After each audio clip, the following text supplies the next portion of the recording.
Hey, get ready.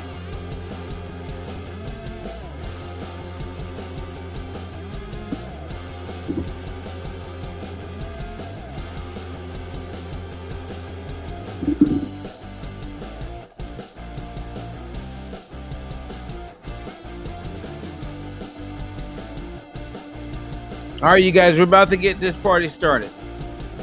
Hello, Fat Loss Tuesday. You got it? I'm ready. Boom. What's up, everybody? This is Roberto Lorenzo Ferguson, aka Robert Ferguson, and I am coming to you live from the beautiful, beautiful state of Florida. And while I'm traveling, I was like, you know what? I got to share some information, and we're going to share because we care. And you'll find some of what I'm going to share with you intriguing. It'll help you think about things a little differently when it comes to whether it's losing weight or what supplement to take or like food as medicine, which we just had an amazing conference. And I want to thank everyone who was able to be there live. We are getting the on demand ready. So the price is still good. If anyone wanted to go or you're just now learning about it, you can get full access to everything that we covered if you register sooner than later. I mean, it will always be there, but the price will go up, right? So if you're catching this beforehand, you're either going to see 149 or you're going to see 199. So I hope you get the 149 price. Say $50 is $50. Take advantage of that. But again, I just want to thank everyone who was able to be present because it was absolutely awesome. And for those who are catching me live, everything I share with you today is brought to you by our Detox Drop, a 7-day program that can help anybody kickstart. And it's all framed around food. It's all framed around food. However, it does come with some supplements that contribute to or toward the overall experience of what takes place with our Detox Drop. Okay? Now, if you have questions while we are spending time together, please bring them. Because my goal really is to share information with you that I know can help you today and not just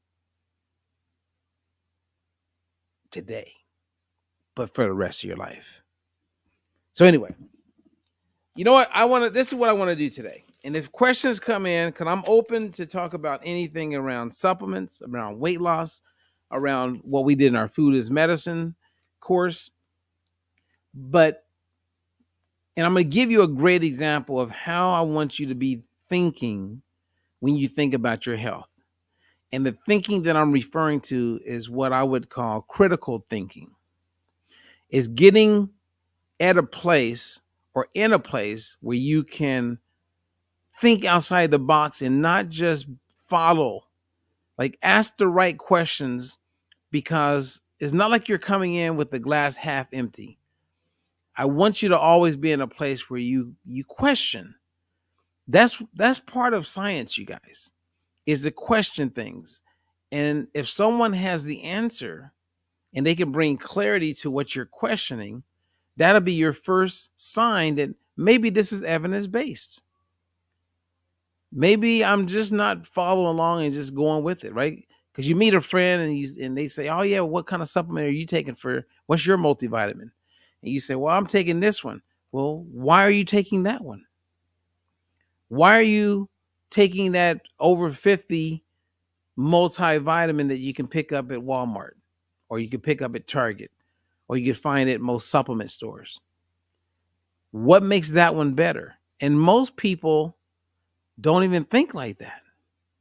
And what many people aren't even aware of is if you're not making sure that what you're consuming or taking has been vetted, it may be causing more damage than good. Now, supplements have a place. I mean, they really do. Like one of my heroes, okay, let's have a conversation about him. You can write this down. I talk about, Dr. Fred A. Kumar all the time. He was a scientist, PhD. He is the man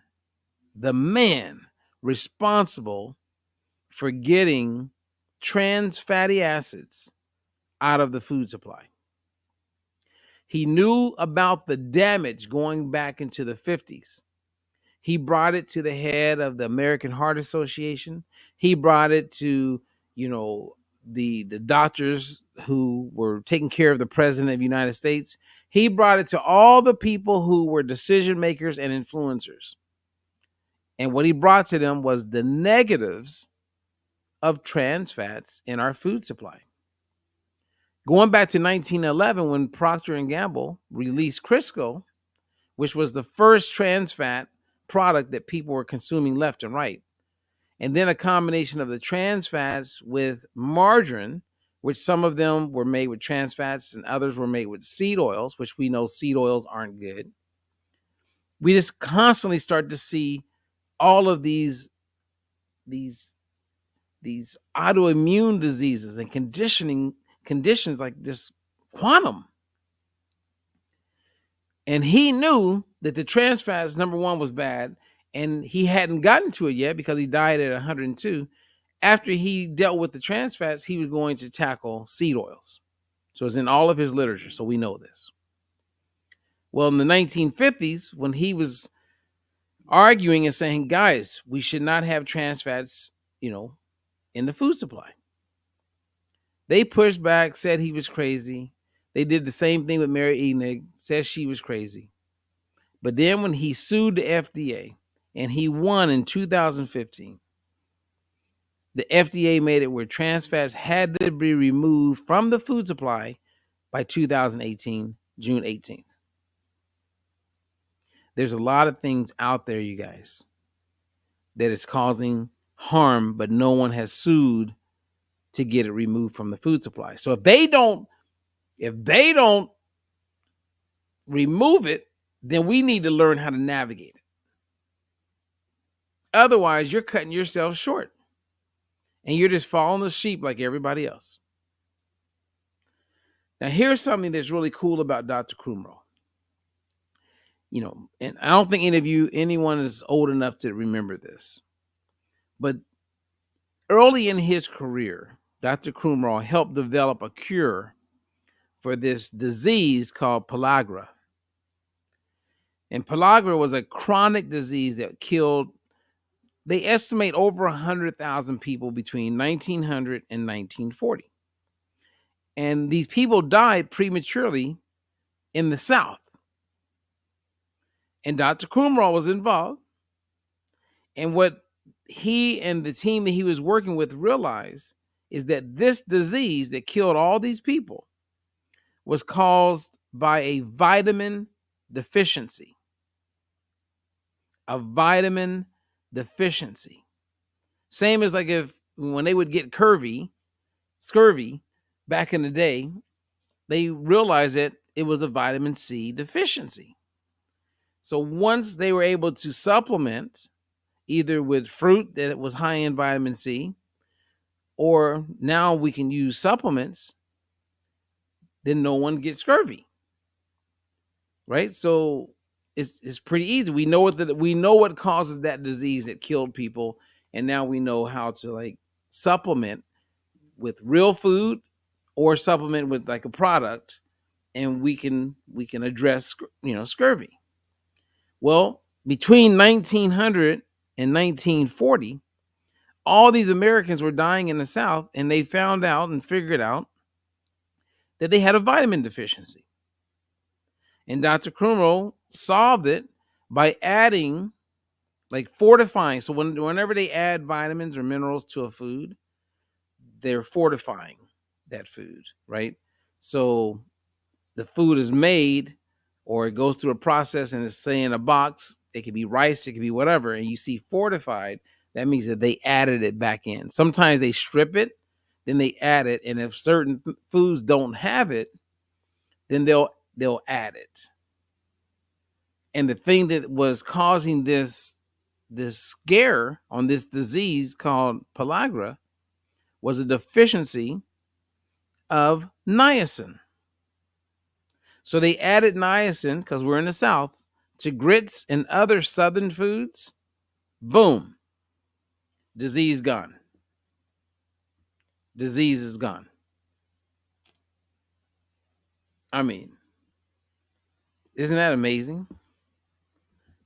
I mean, and you can see this with a lot of things. So there's some positives when it comes to like fortifying foods or like taking certain supplements.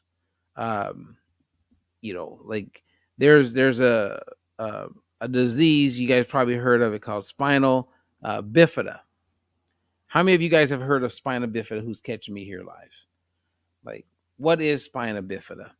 And if you know what spina bifida is, what do you think the cure would be or the recommended cure for spina bifida? And some of you are like, well, what is spina bifida? Well, it's something that takes place when a woman's pregnant and she has the baby inside of her.